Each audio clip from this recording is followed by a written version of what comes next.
القتالية في كافة وحدات الميدان. كل يوم سيزداد قوتنا وبأسنا ضد هذا العدو. يعلم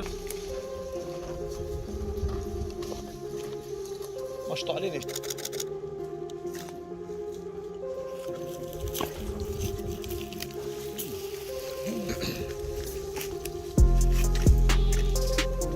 هنا في قطاع غزة أيدينا جاهزة على الزناد، كما أعلن قادة الحركة والأمين العام أبو طارق النخالة. ارتفعت جهوزية مقاتلينا إلى أعلى درجة في الميدان. كل وحداتنا القتالية اليوم رهن إشارة القيادة في صد ولجم هذا العدو الصهيوني تجاه الجرائم التي يدنس بها المسجد الأقصى. نحن في حماية مقاومينا في الضفة الغربية. رسالتنا واضحة للعدو الصهيوني: أي حماقة يرتكبها هذا العدو الصهيوني في المسجد الأقصى أو في الضفة الغربية أو في الداخل المحتل ستكون بإذن الله عز وجل وبالا على هذا العدو.